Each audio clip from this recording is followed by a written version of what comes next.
My name is Emily Carter, and I'm 29 years old. The night my husband left me in the snow, 37 miles from home, I felt something shift inside me. The cold cut through my skin, but it wasn't the snow that froze me. It was realizing just how far he would go to prove a point. I stood there in silence, watching his taillights disappear into the dark road. For a moment, I thought about how many women had stood exactly where I was, abandoned, dismissed, made to feel small. And maybe that's why I want to ask you something. Which city are you watching from? Drop it in the comments, I'd love to know. Because no matter where we're from, we all carry stories of moments that tried to break us. That night, when the black truck pulled up and my bodyguard stepped out, calm and steady, I understood. This wasn't the end of my story. It was the beginning of his last mistake. I still remember the sound of the engine that night, steady and sharp against the quiet of the highway. Andrew didn't speak for miles, his hands gripping the wheel tighter than usual. The silence between us was heavier than the falling snow outside. I wanted to ask where we were going, but something in his jawline told me to keep my voice down. Sometimes silence reveals more than words, and that night it screamed louder than anything he could have said. When the car finally slowed near an empty rest stop, the world around us felt frozen in time. The snow was untouched, a white sheet stretching across the road, and I realized how far away from home we were. I didn't recognize the signs, and my phone barely had service. Andrew's eyes were fixed forward, and when he finally spoke, it was like ice cutting through me. "You need to learn a lesson," he said, without even turning his head. I had heard those words before, but never with such cold finality. This time it wasn't about forgetting to lock the door or asking the wrong question at dinner. This time, it was deeper, sharper, and more deliberate. He was making a point, and he wanted me to feel every second of it. My chest tightened as I watched the snow fall harder, blanketing the windshield like a curtain pulling me away from the world I thought I knew. For a brief moment, I wondered if he would stop. If this was just another one of his threats. But when the car came to a complete halt, I realized this was real. My hand instinctively reached for the handle, though I wasn't sure if I wanted to get out or hold on tighter to the seat. I could feel the leather beneath my fingertips, cold and unwelcoming, a mirror of the man beside me. Andrew didn't look at me. His voice was calm, almost rehearsed, as if he had been planning this for weeks. 37 miles, he muttered, tapping the wheel with his fingers. Not too far, not too close, just enough. His precision frightened me more than his words. This wasn't an impulsive decision. He had calculated everything. I opened the door, and the bitter wind hit me instantly. The snow crunched under my boots as I stepped out, pulling my coat tighter around me. Behind me, the Mercedes engine hummed like a predator waiting for its prey. I closed the door gently, not wanting to give him the satisfaction of hearing it slam. For a second, I stood there, staring at my own reflection in the glass. My face looked pale, my breath forming clouds that disappeared into the night. I wanted to scream, to beg him to stop, but instead I smiled faintly, as if I already knew something he didn't. Because deep down, I did. As the taillights disappeared into the darkness, I whispered to myself, "This isn't the end. This is just the beginning." The snow swallowed my words, but I carried them inside me like a hidden fire. And that fire was about to grow. The cold seeped into my skin, but I refused to let it settle in my heart. I kept my arms wrapped around myself, my eyes on the horizon, waiting.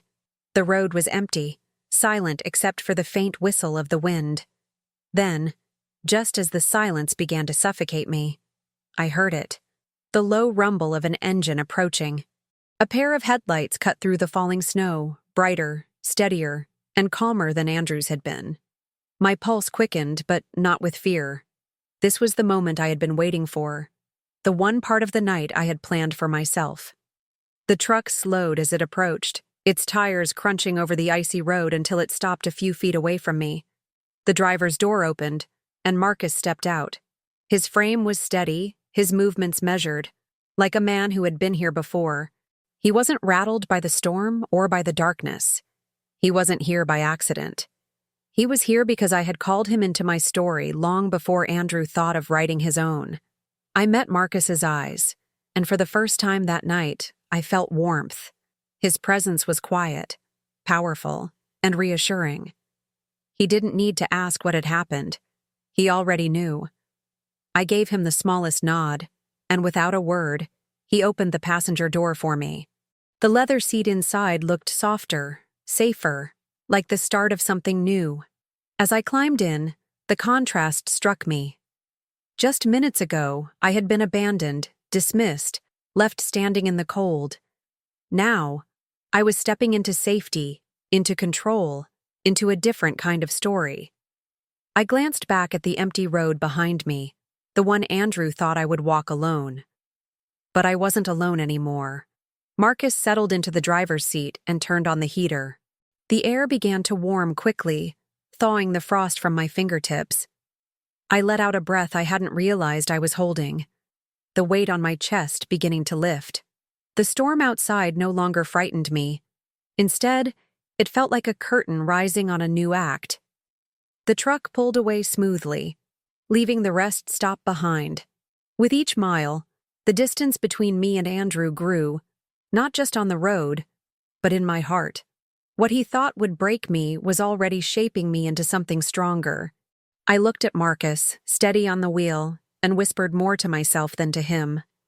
He thinks he ended my story tonight, but really, he just gave me a new beginning.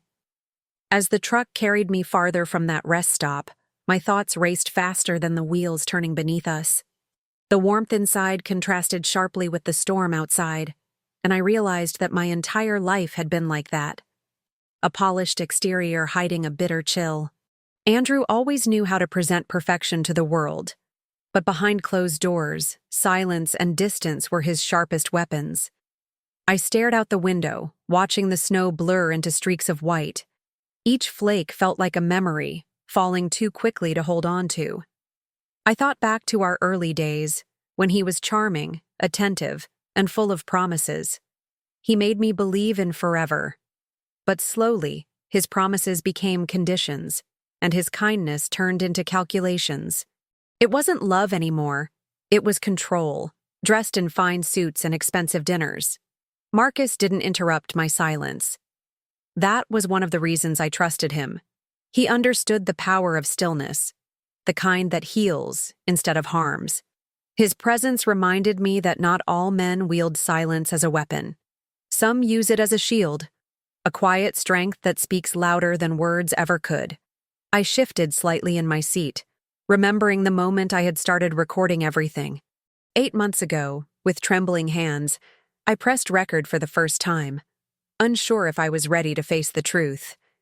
Each video became a mirror, reflecting back the reality I had been trying to deny. And now, every clip was a step closer to freedom. The heater hummed softly, filling the space with steady warmth. I closed my eyes for a second, breathing deeply. The air smelled faintly of leather and pine, and for the first time in a long time, I felt safe enough to breathe without fear of the silence snapping back at me. Marcus glanced at me briefly, then back at the road. His hands were steady on the wheel, his jaw relaxed. He didn't ask questions. He didn't need to. My presence in that truck said more than any explanation could. And in that moment, I knew that the story I was living wasn't just mine anymore. It was ours. The storm outside raged harder, but inside I felt a calm I hadn't known in years.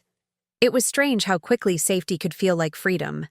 It was like walking out of a locked room and realizing the door had been open all along. I whispered to myself, almost inaudible, "This isn't just about surviving him. This is about reclaiming me." And as the snow kept falling, I held on to that thought like a lifeline. The road stretched endlessly, and with every passing mile, I felt layers of my old life peeling away. But even as I leaned into the comfort of Marcus's steady presence, echoes of Andrew's words still clung to me. "You need a lesson," he had said, his voice sharp and deliberate. For years, I had been taught lessons I never asked for, each one carving deeper into my sense of worth. I turned to the window again, watching the snow swirl in restless circles. It mirrored the storm inside me, chaotic, unpredictable, and heavy. I wanted to let it all go, to leave every memory of him behind, but pain has a way of following quietly, like footprints in the snow. No matter how far you walk, they're still there when you look back. Marcus adjusted the heater slightly, and the warm air brushed against my face. His small, quiet gestures felt louder than Andrew's grand declarations ever had. Sometimes care doesn't need to shout. It just needs to be steady. I leaned back against the seat, allowing myself to feel the comfort without questioning if I deserved it. As the truck drove on, I thought about the choices that had led me here. Every ignored red flag, every excuse I made, every second chance I granted. I wondered how many women had done the same, convincing themselves that love was supposed to hurt if it was real. The truth was harsh but freeing. Love that demands you shrink is not love at all. Marcus broke the silence with a single sentence, his voice low and grounded. "You don't have to go back." The words weren't an order, they were an invitation. Simple, steady, and undeniable. I turned to look at him, and though he kept his eyes on the road, the sincerity in his tone was enough. My throat tightened, but no tears came. I was past crying. Instead, I felt something stronger building inside me. Resolve. Andrew thought he had ended the chapter of my life that included him, but what he didn't know was that I had already started writing a new one. I pressed my hand against the window, the glass cool under my palm. Outside, the storm raged on, but I realized storms don't last forever. They break, they pass, and the sky clears. And when it does, the world looks different. Sharper, brighter, renewed. Maybe not going back is the only real lesson, I whispered, more to myself than to Marcus. And as I said it, I felt lighter, as if the snow outside had finally begun to melt. I kept my hand in my pocket, brushing against the phone that had been quietly recording for months. 8 months of late-night arguments, subtle threats, and carefully measured silences were stored there. I hadn't shared them with anyone yet, but I knew the time would come. Every clip was more than evidence. It was a reminder to myself that what I was experiencing was real, not some story I had invented in my mind. I remembered the first night I pressed record. Andrew had been sitting at his desk, scolding me for asking about a missing check. His words weren't loud, but the weight behind them felt like a door closing in my face. I set the phone on the counter and let it capture the way his voice sharpened each time I tried to explain myself. That night, I didn't sleep, but I had proof, and proof meant power. Now, riding in Marcus's truck, I realized that all those recordings had been preparing me for this moment. I wasn't just a woman abandoned in the snow. I was a woman who had collected every piece of the puzzle, waiting for the day when the picture would finally make sense. Marcus didn't know the details, but he didn't need to. He understood enough. His quiet presence next to me was proof that not every man sought control. Some simply stood beside you, offering steady ground when the rest of your world was crumbling. I thought about how Andrew always demanded silence when he spoke, as if words from me were interruptions instead of contributions. But now, the silence in this truck felt different. It wasn't forced. It wasn't heavy. It was a space that belonged to both of us, not just him. The storm outside grew harsher, the wind pushing against the truck as if testing our strength. Marcus tightened his grip on the wheel, steady and calm. His control wasn't about dominance. It was about protection. For the first time, I felt what it meant to be shielded rather than silenced. I closed my eyes, replaying Andrew's words in my head. You need a lesson. He thought lessons were punishments, but life was about to teach him something else entirely. I almost smiled at the irony. And in that moment I decided, his version of my story ended tonight. From now on, I would be the one holding the pen. The hum of the truck's engine was steady, almost soothing. For miles, neither Marcus nor I spoke. but there was no discomfort in the silence. It was the kind of quiet that said everything without needing words. Still, I knew I couldn't keep the truth locked inside forever. "I've been recording him," I finally whispered, my voice barely louder than the storm outside. Marcus didn't flinch, didn't look at me with surprise or judgment. He simply nodded once, as if he had expected it all along. That nod gave me more strength than 1,000 words of reassurance ever could. I explained in fragments, my voice steady but low. The arguments, the threats, the missing money, the earring I had found under our bed. Each detail spilled out carefully, like puzzle pieces laid on the table. Marcus never interrupted. He just listened, his focus split between the icy road ahead and the weight of my words. When I finished, he took a deep breath before speaking. "Then you already know what needs to happen." His tone wasn't commanding, but resolute, like a man pointing toward a horizon he had already seen. His confidence settled into me like warmth, steady and grounding. I leaned back against the seat, letting his words echo in my mind. For so long, I had doubted myself, second-guessing every instinct. But now, hearing my own story spoken aloud, I realized I wasn't imagining the storm I had been living in. And Marcus's presence confirmed it. I wasn't going to walk through it alone anymore. The snow outside began to soften, the flakes falling slower, gentler. It felt symbolic, as if even nature was recognizing the shift within me. The road ahead stretched endlessly, but for the first time, it didn't feel suffocating. It felt open. I glanced at Marcus, his profile calm against the dim glow of the dashboard lights. I didn't thank him out loud. He wouldn't have wanted that. But inside, I made a quiet pact with myself. Never again would I shrink to fit someone else's lesson. Because the real lesson, the one Andrew never intended to teach, was unfolding right here in this truck, and it was mine to claim. Just hours before the storm, Andrew and I had been sitting in a warm restaurant, the glow of candles reflecting off polished silverware. It was our anniversary dinner, and from the outside, we looked like any couple celebrating years of love. He raised his glass with that familiar, practiced smile, the one that charmed strangers but never reached his eyes when we were alone. I remember the taste of the steak, though I could hardly swallow it. Something about the evening felt off, as if I were dining with an illusion rather than a husband. His phone buzzed twice, and both times, he flipped it over quickly, pretending nothing had happened.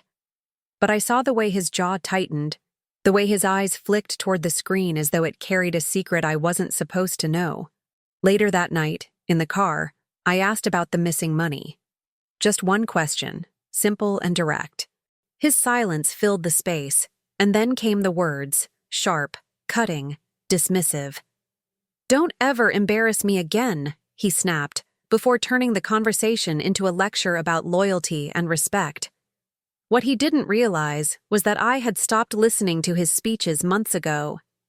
Instead, I listened to patterns, how his tone shifted, how his words circled back to control. And every time I pressed record, I captured more than his voice. I captured proof that the life I was living wasn't the dream I once believed in.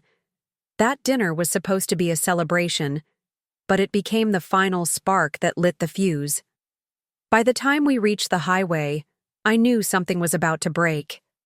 I just didn't know he would be the one to light the match in such a cold and calculated way. Now, looking back from the warmth of Marcus's truck, I realized the dinner had been nothing more than a curtain call. The performance was over, and the real story was beginning. The snow outside blurred into white streaks, but I could still see the restaurant in my mind, every detail etched like a memory refusing to fade. And I promised myself, never again would I sit at a table where love was only a performance. The memory of the pearl earring surfaced, uninvited but sharp. I had found it days earlier, tucked under our bed where no one should have been.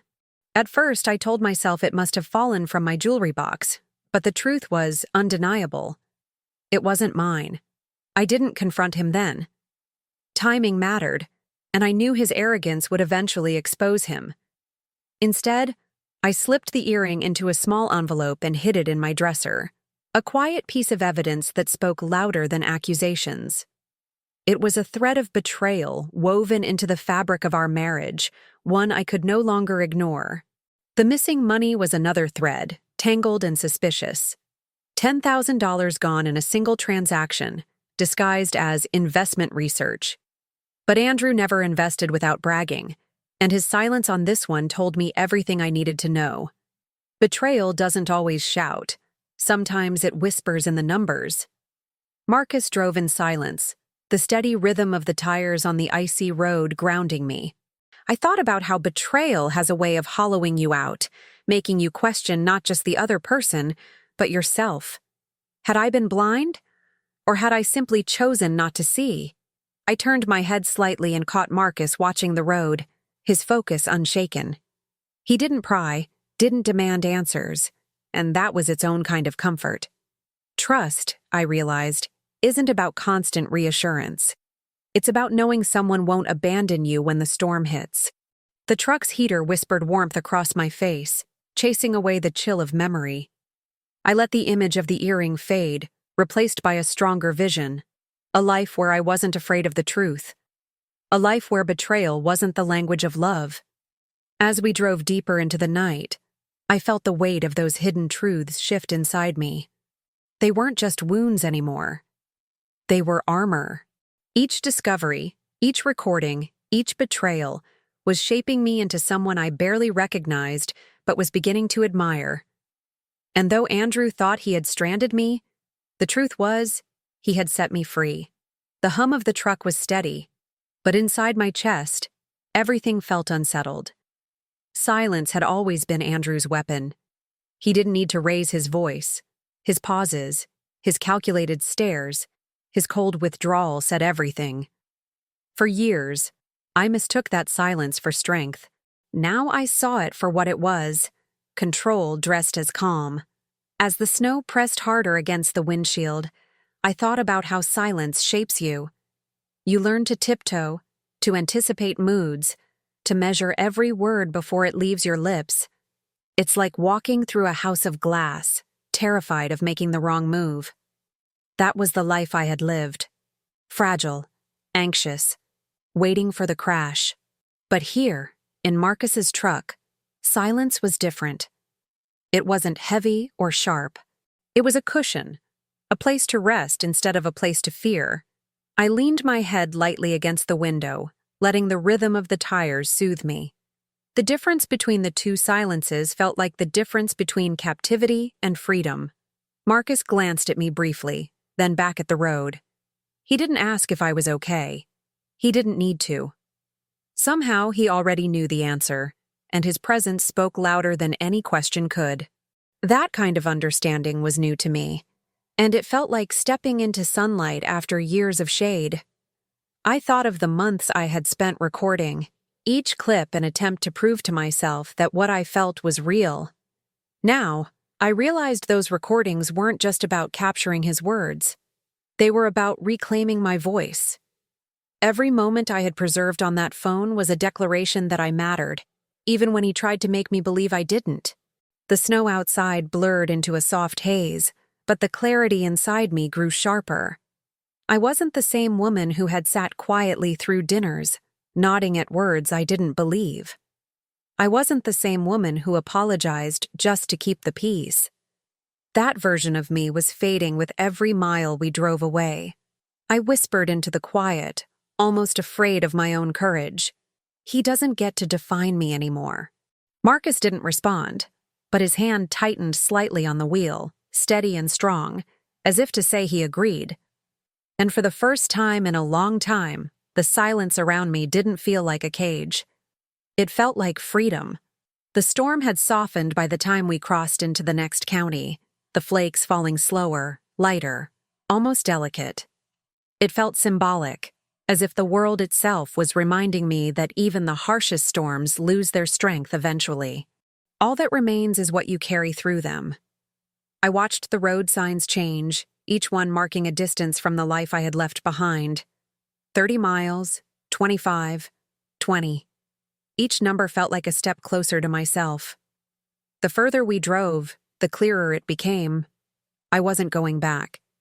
Not to the house, not to the silence, not to the man who mistook control for love. Marcus kept his eyes on the road, his calm presence anchoring me in a way I had never experienced before.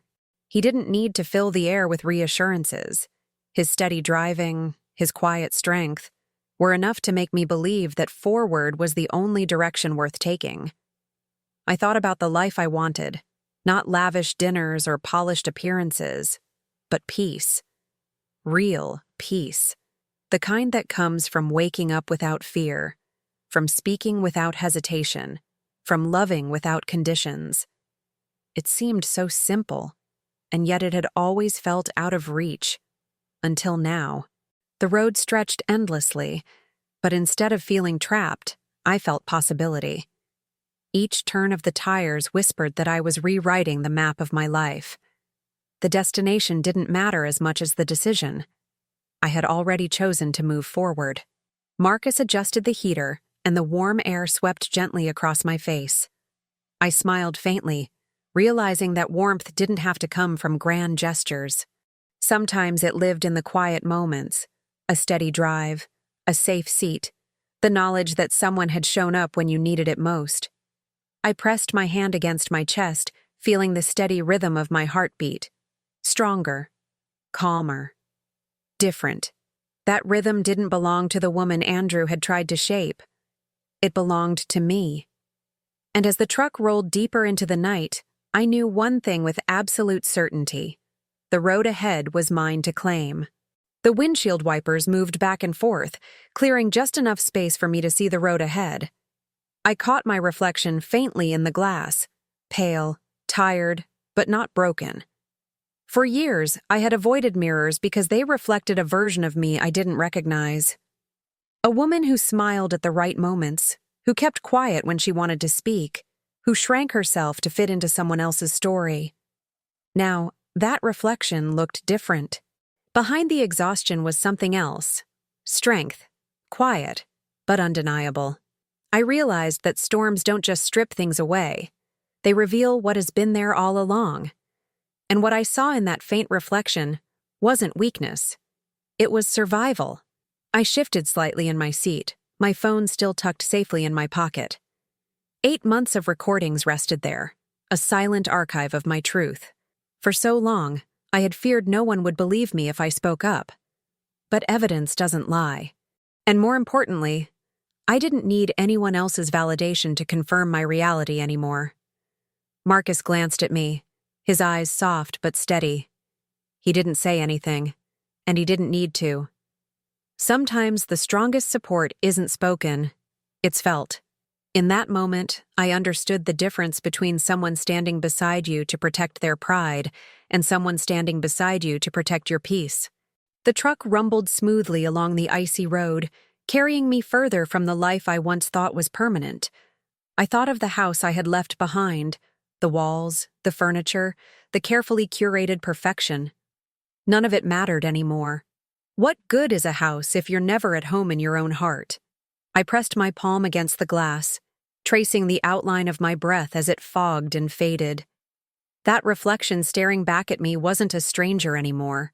She was someone I was finally ready to know. The silence in the truck felt lighter now, no longer haunted. It was a silence that allowed room for healing, for new beginnings. For the first time in years, I wasn't afraid of quiet. I welcomed it. And with that, I whispered to myself, I'm not walking back into the shadows, not ever again. Marcus finally broke the silence with a question, his voice low but firm. Do you know what you want to do next? He didn't ask out of curiosity. He asked out of readiness. His tone carried the weight of someone prepared to follow through on whatever decision I made. I hesitated for a moment, not because I didn't know the answer, but because saying it out loud would make it real. I want to move forward, I said slowly. I don't want revenge. I don't want arguments. I just want my freedom. And my voice back. Marcus nodded once, his eyes never leaving the road. Then that's what we'll do. The simplicity of his words made my chest loosen, as if a chain had finally fallen away. Sometimes the hardest plans are the ones that sound the simplest. Leaving, rebuilding, refusing to return to what hurt you. I pulled my phone from my pocket and looked at the screen. The files were all there, tucked neatly into folders.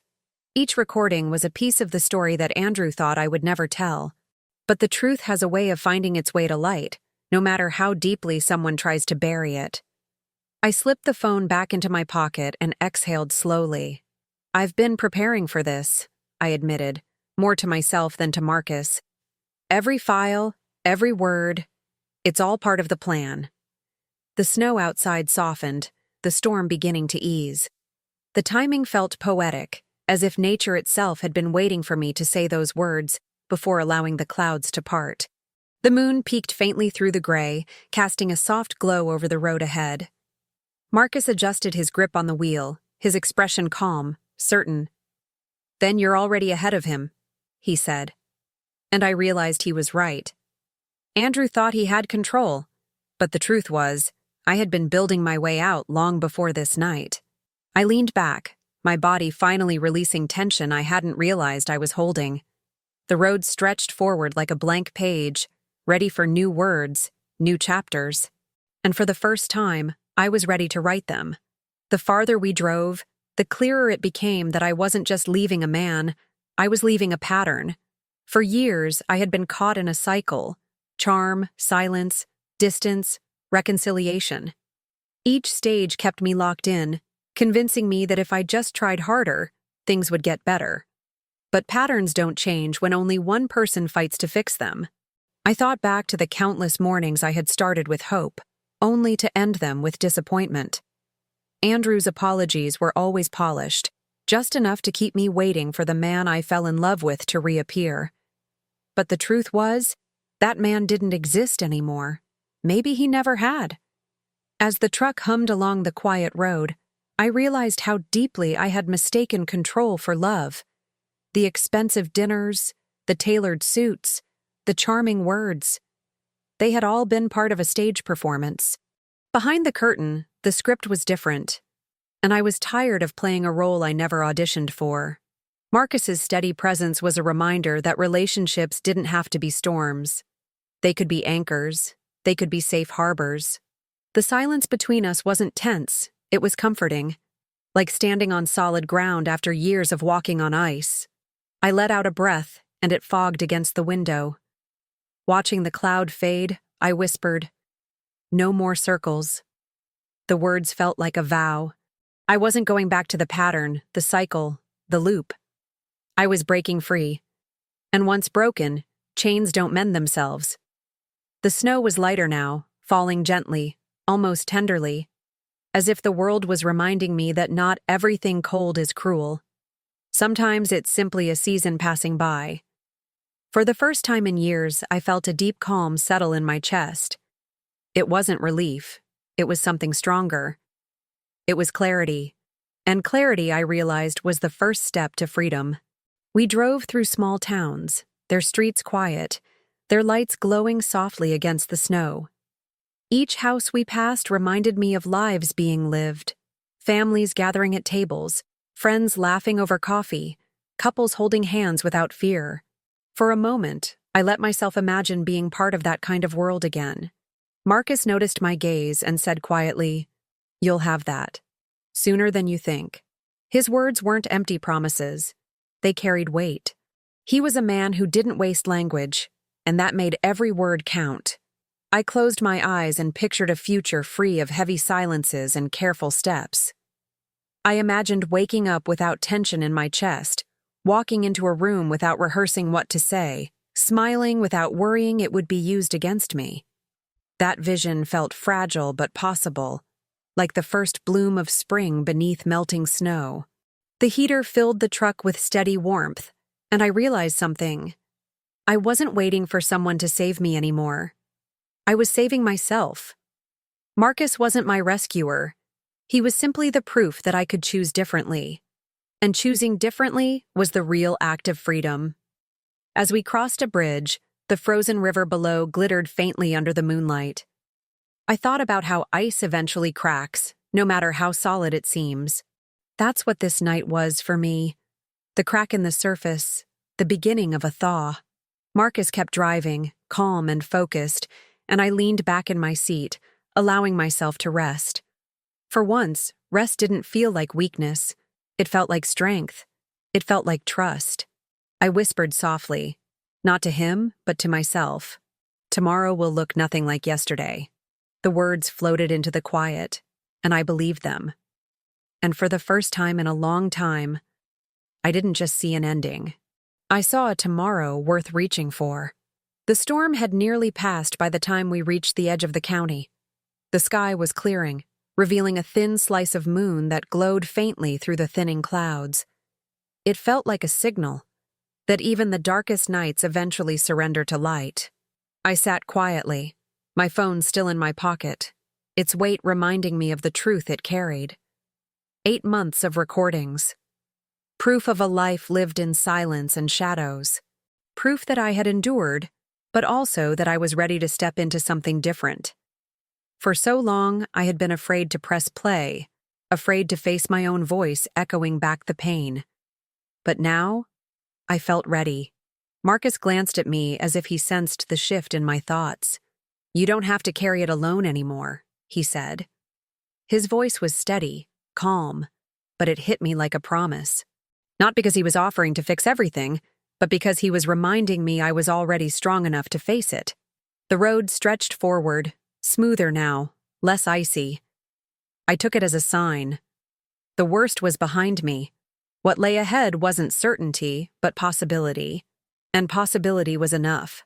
For the first time, I thought about Andrew without fear. Not with anger either, but with clarity. He wasn't a storm I needed to survive anymore. He was a chapter I had already closed. His silence, his control, his lessons, none of it defined me. I whispered to myself, "He doesn't get the final word." The snow outside was still falling lightly, but instead of weighing me down, it felt like a soft veil lifting. Marcus didn't respond, but he didn't need to. His presence was steady, his silence supportive, and that was enough. For the first time, silence felt like partnership instead of punishment. And in that quiet, I felt the turning point. Not a moment of revenge, not a moment of triumph, but a moment of peace. The horizon began to glow faintly, the first hint of dawn brushing against the edges of the night. It wasn't morning yet, but the promise of light was enough to steady my breath. I had spent too many nights trapped in darkness, waiting for someone else to flip the switch. Now, I realized the light had always been mine to find. I turned to Marcus, his focus still fixed on the road. "Thank you," I said softly. He gave me the smallest nod, not breaking his concentration. Gratitude didn't need long speeches, it only needed sincerity. The miles slipped by quietly, and with each one, I felt the weight of the past lifting. It wasn't gone, it never truly disappears. But it no longer controlled me. I carried it differently now, not as a burden, but as proof that I had survived. I thought about the life ahead. Not a perfect one, not without storms, but one where I was free to choose. Free to speak. Free to stand tall without fear of being diminished. The simplicity of that dream filled me with more hope than any grand promise ever had. The road forked ahead, one path leading back toward the city, the other stretching into open countryside. Marcus slowed slightly, waiting for me to choose. My heart beat faster, not with fear, but with anticipation. "Forward," I said firmly, pointing toward the open road. "Always forward." Marcus pressed the accelerator gently, guiding the truck onto the new path. The sound of the engine blended with the quiet of the night, steady and strong, and as the first faint colors of dawn painted the sky, I realized that for the first time in years, I wasn't just surviving the storm. I was choosing the road ahead. The quiet road stretched endlessly, and for the first time in years, I didn't feel trapped by distance. Each mile felt like a step away from the weight I had carried, and a step closer to the woman I was becoming. It was strange. Freedom wasn't loud or dramatic. It was calm, steady, almost silent.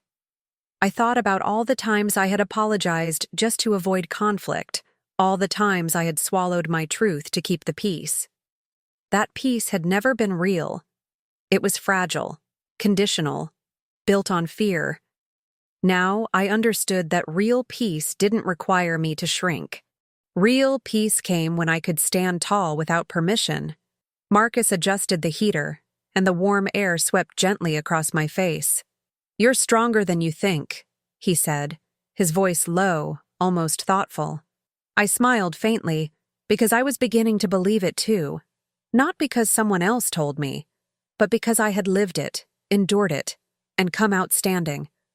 The snow had stopped completely now, leaving only a soft layer across the fields. The moonlight reflected off the white ground, turning the night into a quiet glow. It felt symbolic, as if even the world around me was telling me that storms don't last forever.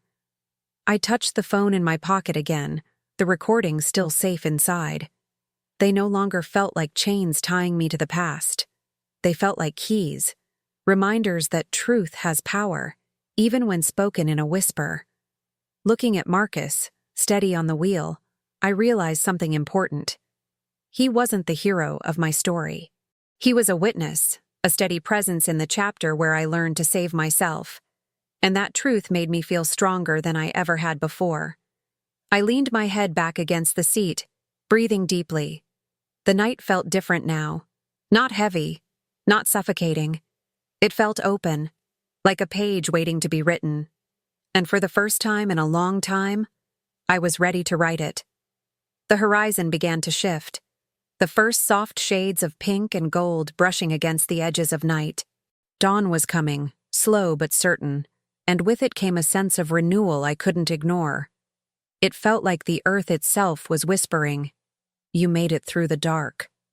I turned slightly, watching the light grow stronger with each passing mile. "It's beautiful," I said quietly, almost to myself. Marcus nodded, his eyes still on the road. "New days always are," he replied. His words sank into me, steady and grounding, like roots taking hold in new soil. As the light spread, I felt the tension in my chest unravel. The storm, the silence, the betrayal. All of it was behind me now, part of a story that no longer defined me. What lay ahead wasn't certain, but it was mine. And that truth was enough. I thought of Andrew one last time, his face tight with arrogance, his words sharp and deliberate. But instead of fear, I felt distance. He was no longer the center of my story. He was simply a character in the opening chapters, one who had written himself out without realizing it. Marcus slowed the truck as we reached a stretch of road that opened wide, the fields glowing softly under the rising sun. The sky was painted in colors that felt almost too vivid to be real. Pinks, oranges, golds, like the universe itself was celebrating a new beginning. I pressed my hand against the window, watching the light spill across the snow. It was warm, gentle, promising. A reminder that after every storm, the sun always rises. For the first time in years, I didn't dread what came next. I welcomed it. And as the dawn broke fully across the horizon, I whispered a promise to myself. This is where my story truly begins. As the sun climbed higher, painting the horizon in soft gold, I thought about how many years I had spent trapped in silence. Years where I smiled in public but cried in private. Years where I convinced myself that love meant endurance, that loyalty meant shrinking, that survival was enough. The truth was, I had been a prisoner long before that night in the snow. Not behind bars, but behind invisible walls built from fear and doubt. I carried those walls everywhere, to dinners, to anniversaries, even into my dreams. And the cruelest part was how normal it had all begun to feel. For so long, I thought there was no way out. I believed that if I just waited long enough, things would change, that the man I once believed in would return. But waiting only kept me frozen, year after year, in a storm that never ended. I looked at Marcus, steady on the wheel, and realized he wasn't just driving me away from Andrew. He was driving me back to myself. That night wasn't only about leaving him behind. It was about leaving behind the version of me that thought survival was the same as living. The pain of those lost years still ached, but it no longer defined me. Instead, it fueled me.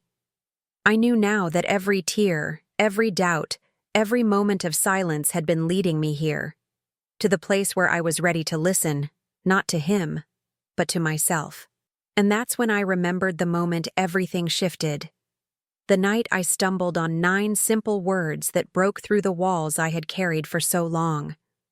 Words that didn't just give me hope. They gave me direction.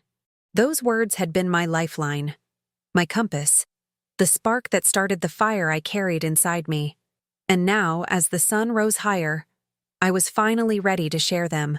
I closed my eyes, feeling the warmth of the sun on my face. For years, I thought I was powerless, I whispered, more to myself than to Marcus. But then I found 9 words that changed everything. He didn't interrupt, didn't press me to explain. He just let me breathe, let me feel the weight of what I was about to reveal. Those 9 words weren't dramatic. They weren't shouted or written in some book of secrets. They were simple, quiet, almost ordinary. But to me, they were a key that unlocked everything I had forgotten about myself. The words reminded me that I was still here, that I mattered, that I had the right to choose my own story. And once I let those words settle in my heart, nothing Andrew said, nothing he did, could ever chain me again. I turned toward the horizon, the fields glowing brighter with every passing second. "I'll never forget them," I said softly. "They saved me when nothing else could. I want you to know this." I left something in the pinned comment below. That's where it all begins, with just 9 simple words. Words that carried me out of the storm, and might just carry you too. Marcus pressed gently on the accelerator, and the truck rolled forward, steady and strong. The road ahead was wide open, and for the first time in years, I didn't just see escape. I saw freedom. And as the rising sun bathed the world in light, I smiled. Because my story wasn't ending. It was only beginning.